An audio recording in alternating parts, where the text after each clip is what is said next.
If you love VR, then you've undoubtedly heard of Mighty Coconut's Walkabout Mini-Golf.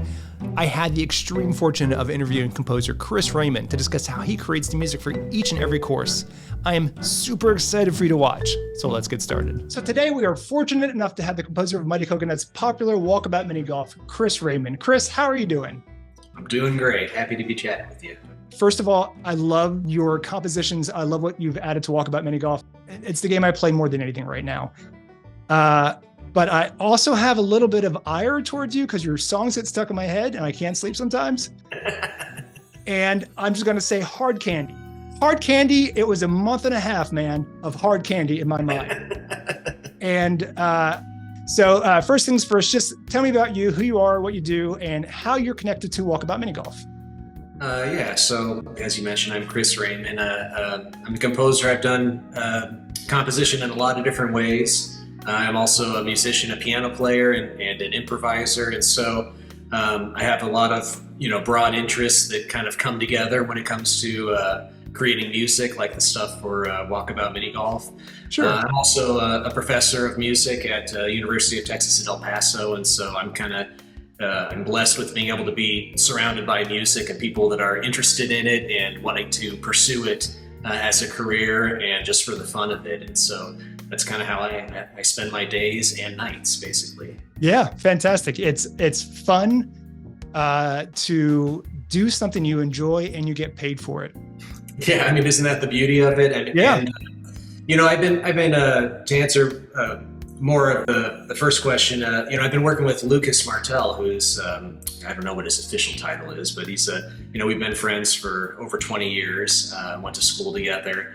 Worked on a lot of projects together before Mighty Coconut was Mighty Coconut and before Walkabout came about. And so, I actually, a lot of the early work that he and I were doing together was all just like late night, after hours, after the business day kind of thing. And, it's been over the past couple of years since Walkabout has really picked up that, they've organized a whole structure. There's been much more adult working hours, so that's been a whole different experience for me. Sure. It's been great. But yeah, we've kind of come out of our adolescence and now we're trying not to just do all these like all-nighters and late night rounds and stuff. Apple started in a garage, right? Mm-hmm. Yeah, so, absolutely. I mean, and the work that we've done did start. I mean, it was all very, we were kind of hacking, at the beginning, just trying to figure things out. I mean, thinking about the first project that he and I did together, Pigeon Impossible, thinking about the way that I went about doing it, it was very, very low tech and old fashioned. I was really just like pencil and paper using some rudimentary software, and then we recorded it with an ensemble. And now, fast forward a few years, or more than a few years, and now the things that we're doing, we're able to work a lot quicker and put content out faster. And you mentioned already that track, the Sweetopia Hard Candy track. That was one that was a super quick turnaround. It was just like over a weekend that I whipped it together because they created that hard course and just realized that they needed something different. And so, it's just using, more sound libraries and using more of the digital stuff is really helps do things faster. And so we can just, really move through content.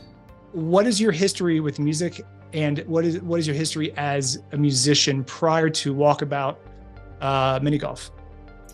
Well, I started as, I'm still a jazz musician. That was kind of my first, the first thing that I did. I always composed when I was younger. I remember doing a lot of composition, just writing stuff, notes on a page before I knew what I was doing. Sure. And, I started very much as an improviser. And so that's kind of that's what I studied in school. It's what I still do. It's what I teach a lot. Is performance at the piano and improvising. And I also do things that I think of as more experimental, I guess. So I do projects that are with dancers and with other disciplines, and so I just a big project that was kind of, it's called Experience in the Bosque, and it was like a coming together of a lot of different people, including people that were focused on on environmental resources, and it was Oh, wow.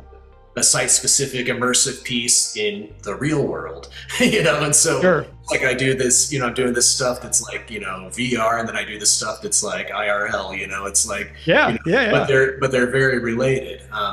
And so, yeah, I'm an improviser, and on the composition side, I really started composing for jazz ensembles, and that's actually why I started working with Lucas Martel, is that he was playing in one of those ensembles, and then Okay. he put together this animated short that had sort of a jazz vibe to it, and he knew that I could do that because he'd heard me do it, and then I got in on the next project he did, and then it just kind of continued from there. It's a little crazy that two people that are successful in their own right have known each other for so long and then eventually get to work on a project together. Yeah. Like, I think you're lucky to have each other, Absolutely, and he and I, we joke all the time that the project is how we maintain the friendship in a way. Sure. This goes for a lot of things where you let people kind of slip away and things get in the way. But when a project comes up and you think about, I'm always thinking about like, who's the person that I want to work with, not like what's the project or what do I need, what spot do I need filled. It's like, well, who do I want to be around? Who do I want to hang out? Yeah, we're always kind of thinking about that. And when he approached me about Walkabout, it was kind of the same thing. It was like, it's been a long time. Let's get into something together that will help us kind of stay connected and make something really cool. For sure. Who inspired you musically? Who was your musical idol that took you in that direction? Well, I mean, there's several along the way. One of the first jazz musicians that I was really into when I was in high school and before I knew much is a person named Thelonious Monk. Oh yeah, right. An iconic jazz musician, and he's iconic for being someone that was sort of like outside of his time and outside of the circles he was in. He was still to this day, people question whether he could really play the piano, and that's been the thing that's always sort of interesting to me, is like creating things that people are always kind of questioning, like, is this music? Is that what's happening right now? Right. So he was one of the first people that inspired me, and then some other composers that were in that lineage. These piano player, improvising composers. Those are the people that I've always sort of gravitated toward. So a song unexpectedly comes on the radio, modern, classical, or otherwise, and it just gets you excited every single time you hear the song. What is that song, and who is the artist? I don't know if I can answer that question. I don't think I can. I get excited about everything I hear, Sure. and I'm finding inspiration everywhere. I think that there was just some music I was working on for a course in development that it was one of those things where I was like heading into the office and I turned on my car and the radio came on, our local NPR station, and I heard something and I was just like, oh, that's a really cool thing that they're doing there, orchestrally or whatever, and so I end up in my office and I'm like writing notes down and stuff. Yeah. So, Yeah. I don't know if there's anything that gets me excited every time. I mean, I think that in terms of music, something that always is always a good time that I always come back to is just anything that's like mid-late 50s jazz, Miles Davis quintet stuff, just this stuff that is, I can just feel the musicians all there in the studio together, just creating this stuff that became, the way that everyone else plays. The project that you're working on with Mighty Coconut is Walkabout Mini-Golf. Prior to Walkabout Mini-Golf, had you played VR, and do you play VR now? No, I hadn't played it at all. It was, I actually got, the Oculus, from Mighty Coconut when I started working on the project. And I actually, I started working on the first main courses before even seeing them. Really? So Okay. I kind of started the process before even playing. And, especially at the beginning when I first started working on the music, we were kind of working simultaneously. I was creating a lot of music for things that hadn't been designed yet. And so things would shift around a lot. Now that they have a lot of different, a lot of talented people working there at Mighty Coconut, now they're way out ahead. And Sure. So there's a lot of things in development that I can check out and kind of see where it's at and sort of know what's on the horizon. But, I'm not really a gamer. I don't come at it from that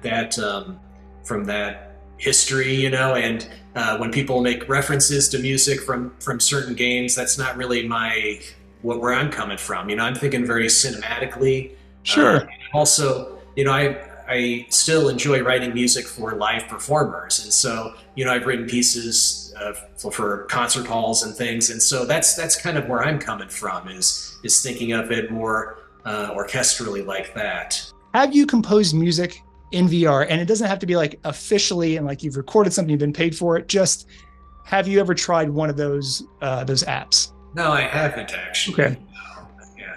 Can you see a way in which VR could be used to create new and different music? Absolutely. I mean, I think for me, both in VR and in you know, AR, or even in real life, you know, it's like there's something that's really interesting to me about composition that is interactive. Sure. You know, figuring out a way to create something, and I mean, this is all, I think that it's related to, you know, the way that people consume music. You know, I've been interested in, you know, since, you know, now no one has a CD, you know, which was worse than having an LP, you know, like there's no cover art that's not there, you know, but, you know, people are consuming music online. And so there's like a whole other thing that people are doing with it, and a whole other aspect to it, you know, the artwork, the images, the music video, or whatever it is, you know. And to me, it seems only natural that the next thing is creating something that can be more interactive. I would love to figure out some sort of way to create compositions that are, you know, composed, but they're composed that unfold in a way that the user is affecting, you know. So that's sort of like my, you know, the thing that I'm waiting for is like, I want to hear that. I want to create that. I think that idea is an incredible one. And, you know, that can be a project. Like you don't have to develop it yourself. You can have the idea, you can be inspired by VR, and you can take your inspirations from music and jazz and improvisation. And you can then work with his team to then put something together, which, I mean, clearly that team's able to take something that's fun, but I mean, it's not, you know, rockets, and they took something that's pretty simple and made it amazing. Yeah, I mean, you never know what the future, what we can do in the future. You know, like that's a possibility. And I think that, you know, the thing that's beautiful about Walkabout is, you know, I think you kind of said this. It's like it's something that I don't think anyone really knew that they needed, but then, you know, once it was created, it really, you know, this audience, this fan base sort of grew organically out of it. And that's been the thing that I find the most beautiful about it, is that, you know, there's all these people from all over the place. I mean, I get, you know, not famous, but I get lots of messages from people, you know, that the people I don't know. It's so weird having someone I don't know to send me a message saying they like the music or something. You know, it's super cool, you know, and just to have that stuff out there and have it really, you know, like I think they're calling it the Walkabout extended universe. You know, it's just like this larger thing that is not just this game. You know, there's this whole community. I mean,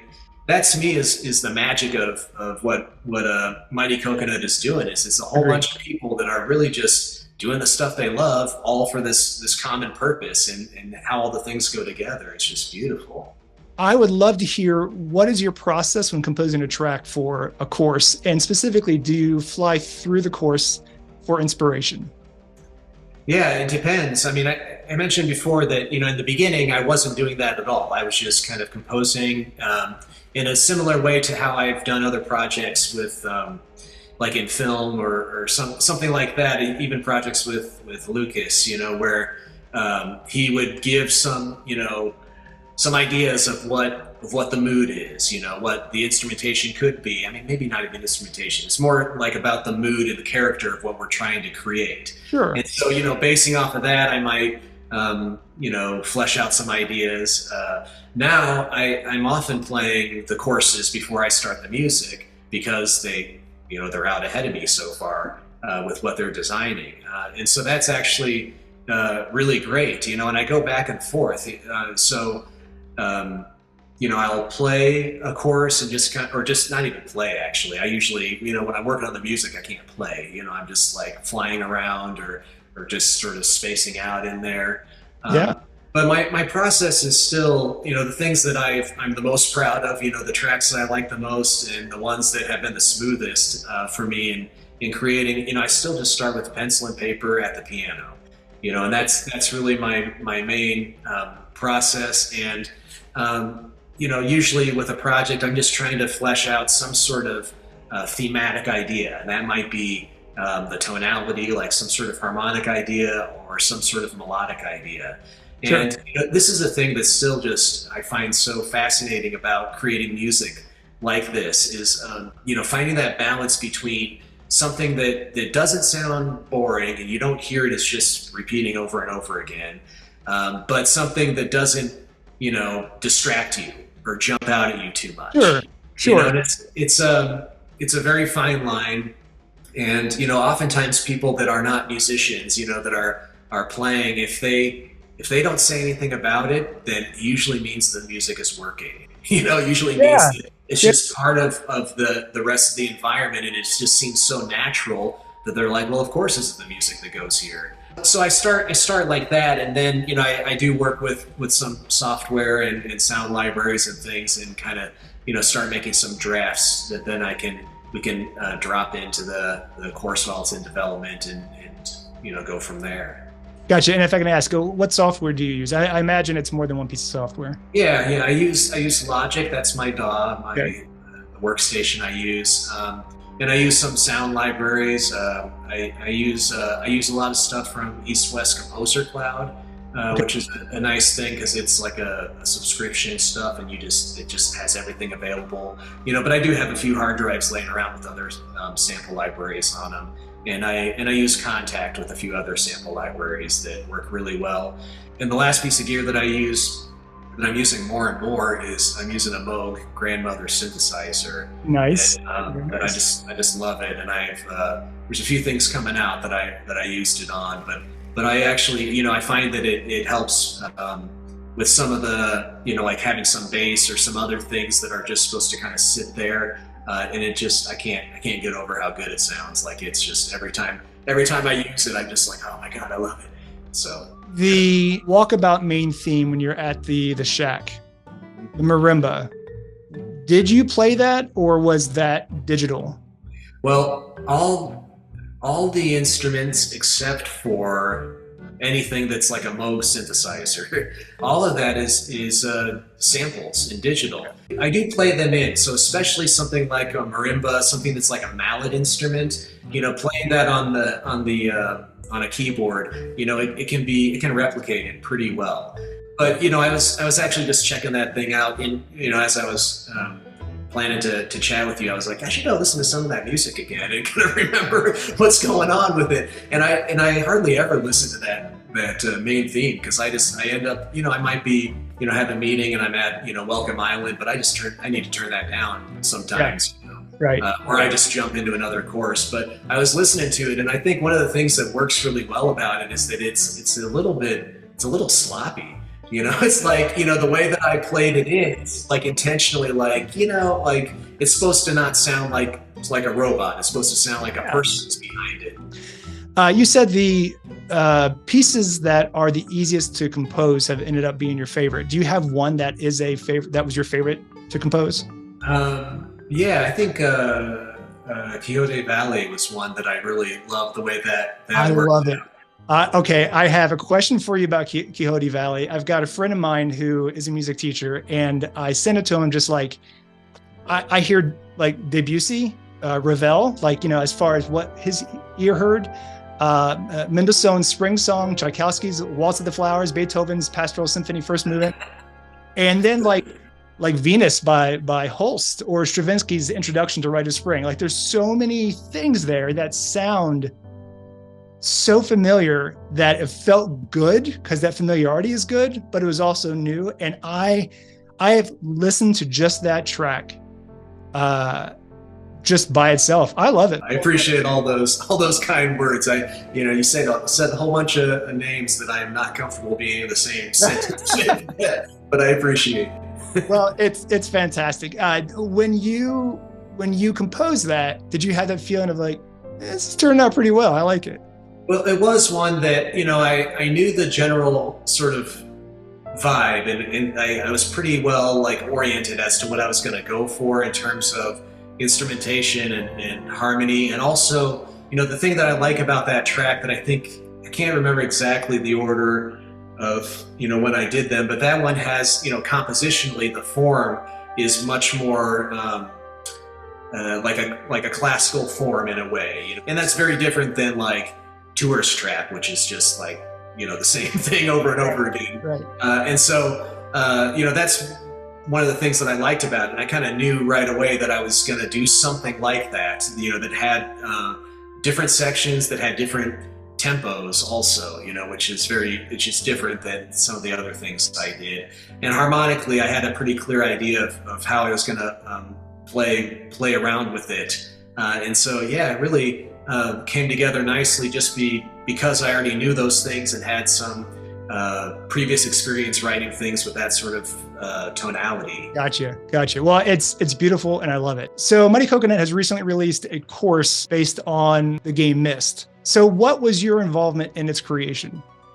Well, the music you're hearing is something that I composed, and it's it's very it's inspired by the music from the original game.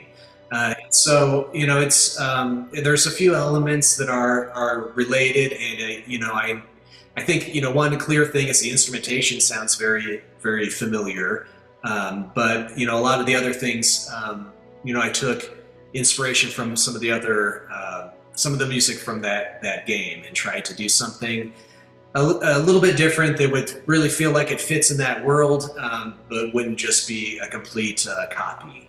When someone has to play something to tell you, I am playing Stairway to Heaven, yet they can't play it, and it's just that uncanny valley enough of like, I wish you had just played something else. So how did you walk that line without going into that uncanny valley?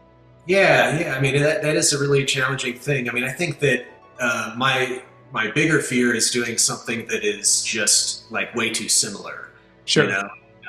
But yeah, I kind of know what you mean. It's sort of like, well, either use that music or do something like completely different, completely of another world.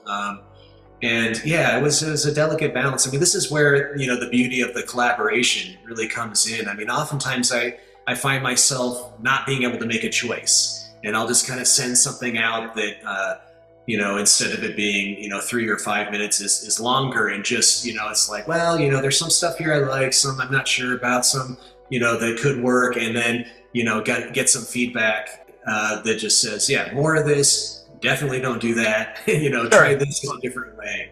And so I can't even really remember the process for that one as much, because it was one that I worked on far in advance and then set aside and then came back to way later and ended up using a lot more from the very first thing I did than I was expecting to.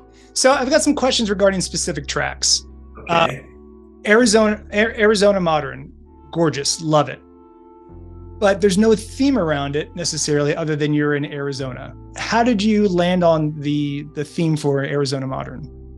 Yeah, that's a really good question and a good point. I'm trying to remember back. I mean, to me, it seems, like maybe some people that play the game, like it seems so obvious now. But, like for me, it was, it's like Arizona Modern. And I don't know, I kind of ended up like that track and some other tracks too, maybe Tourist Trap is another example.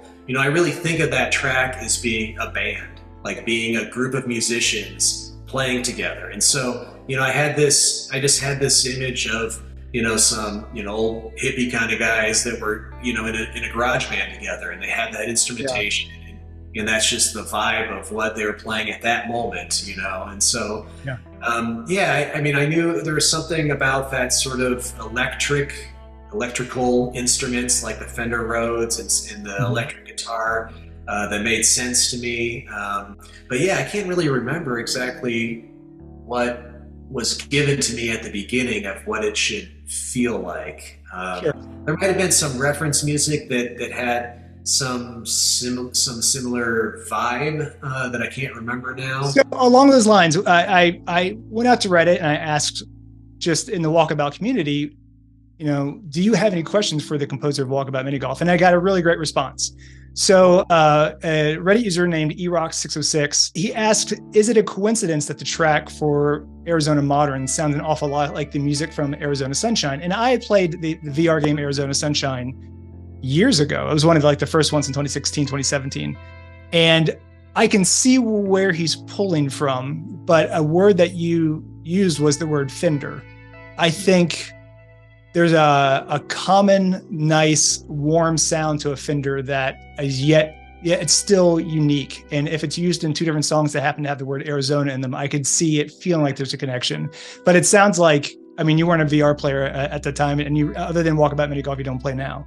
Yeah, I'm not familiar with that game. I mean, now I'm going to go check it out. But I mean, it's interesting, and you know, this happens a lot where, you know, when you know, people make connections, you know, those synchronicities, you know, someone, you know, they both say Arizona, like you said, and you know, I would probably listen to it and be able to find some connections too. But there also may be a common, you know, lineage from the developers of maybe something about that sort of vibe that makes sense. On the original Gothic Hard, was that the first course that had two different soundtracks? Yeah, I think it was actually. Yes. Yeah. Okay. And you made a point earlier that Hard Candy, when they took the Sweetopia day course, that music, and that totally makes sense, didn't apply to the night course. So you just had to come up with something else. Was that the same situation? No, I mean, with original Gothic, it was I think it was clearer, you know, right away that there were going to need to be two different things. Okay. I think with Sweetopia, it was something that just the timeline of when it was being developed, you know, and just you know, just the, you know, all the brains that came together, and someone's like, I'm sure, I mean, I don't know exactly how they came about doing all this, but someone's like, oh yeah, we're going to have this heart in the sky, and it's going to be like this vibe, and all of a sudden it was just like they put on the music and they're like, yep, that does not work. I love that there's that natural instinct by someone that maybe wasn't you, that was like, this doesn't work, we need something else here. And it just, then you play Hard Candy and you're like, there it is. So I have a comment from a user on Reddit. He said, does he need a bass player? Because I love the jam on Sweetopia's hard level. So if you're looking for a bass player, there's at least someone out there who is ready to take you up on any offer. Tell them to send me a message. You know, I've gotten a few messages from other people that are just, you know, musicians, you know, from, you know, around the world, that are just like, hey, I love your music. If you ever need this, let me know. And so you know, I started actually cataloging, and I'm like, man, I might have to, maybe I'll make an album or something and just have, you know, like live musicians, you know, kind of contribute different parts to it. But that's a fantastic idea over VR. See, we're working together here, man. It's a collab. Just let me know when you're ready. I'm available for any time. You and Lucas, me, we'll make it work. I'm feeling it. Maybe it's the Walkabout band or something. Like that's what's going to happen. So I've got a question from Connor. How does someone get into composing music for video games? And even though you may not have done anything, any other video games, or work with any other organization like that, it's probably just being in that general industry. You could have an answer that might inform how to get in the general vicinity of the people that would have that interest.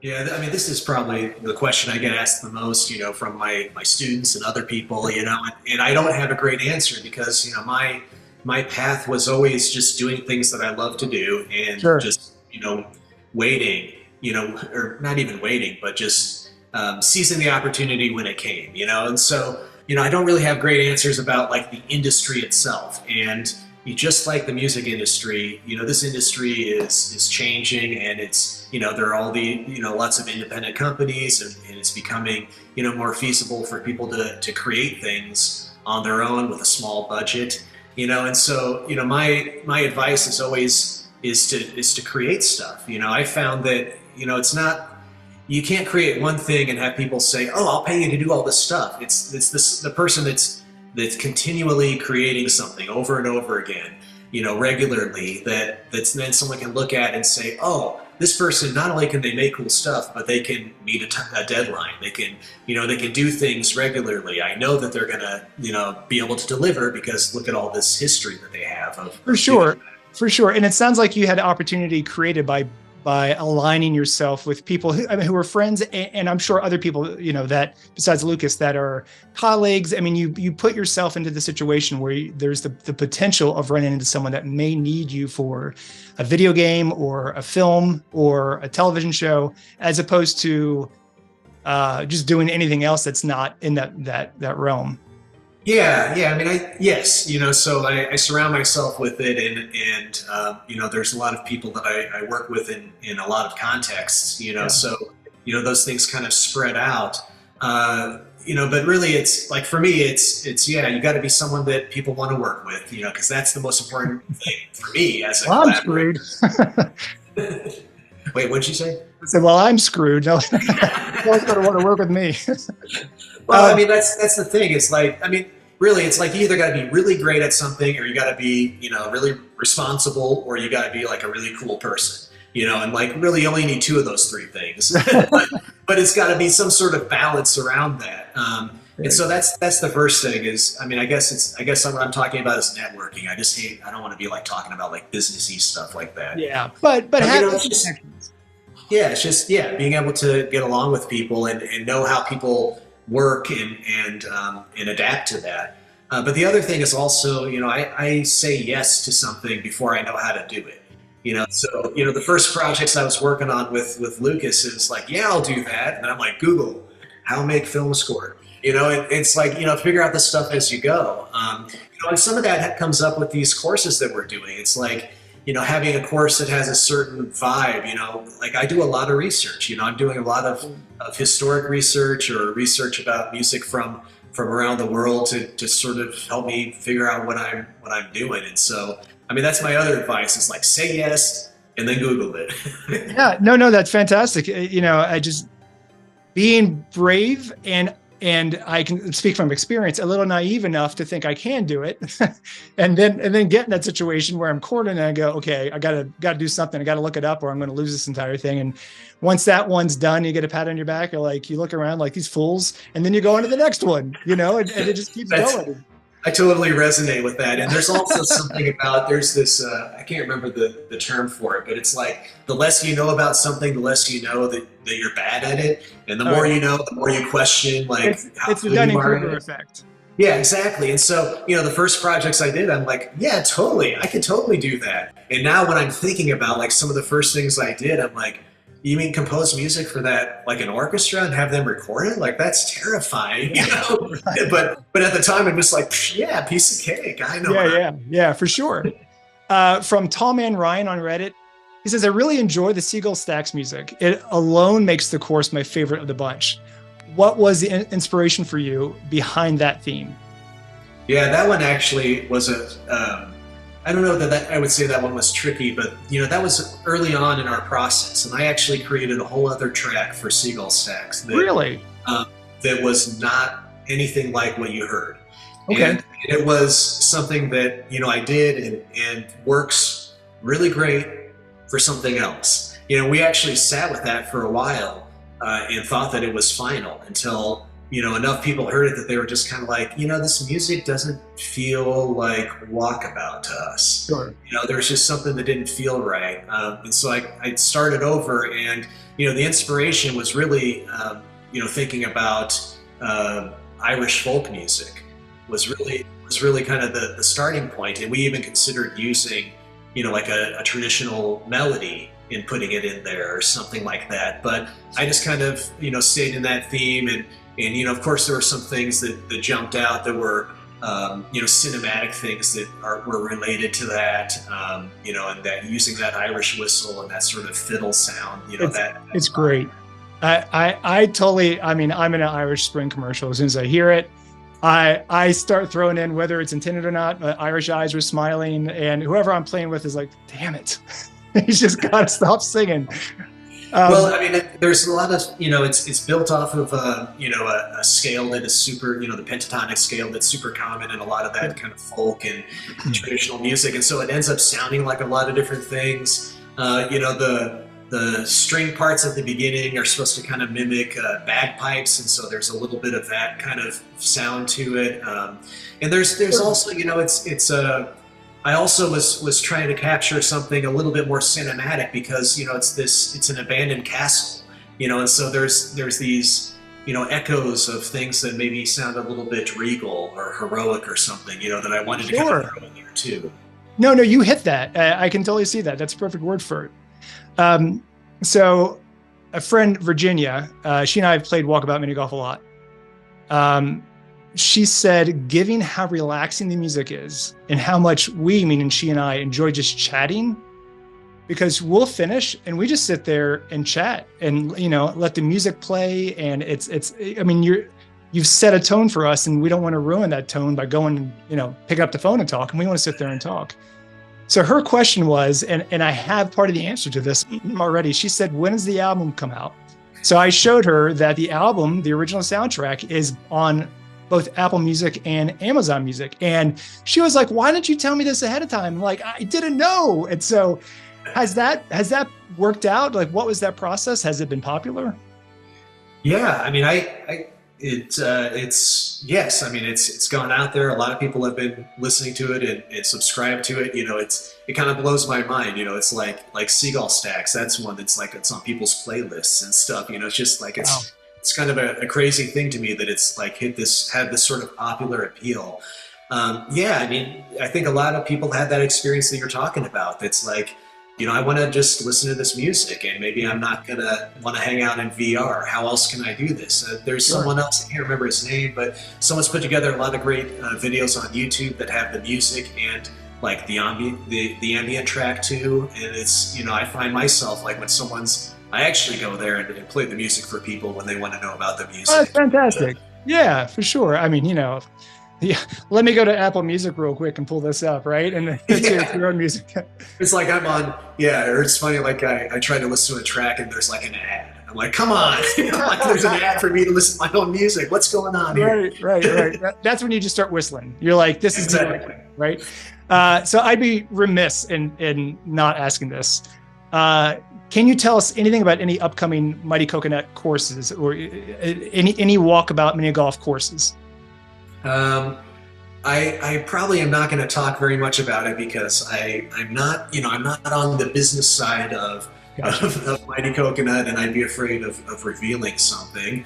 Sure. I will say that I'm excited about some of the music that's coming out. I was just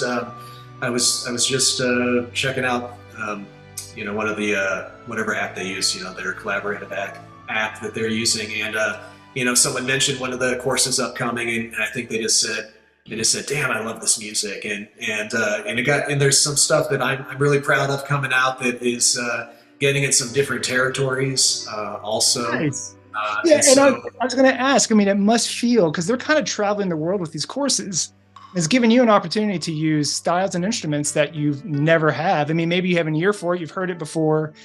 That must be exciting. Oh, totally. I mean, that's the thing that I think is the coolest about it, is that it's like whatever course is coming up next is a whole new challenge, a whole new surprise for me.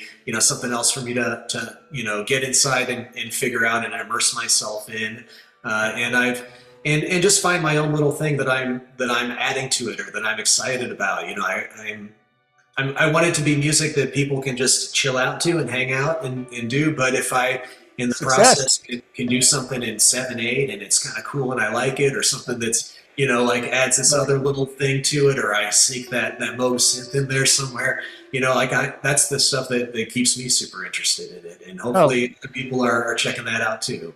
Oh, for sure. So I got a couple comments from people as well. He did a fantastic job. All the music is just excellent and fits each course really well. I just want to say amazing job to him.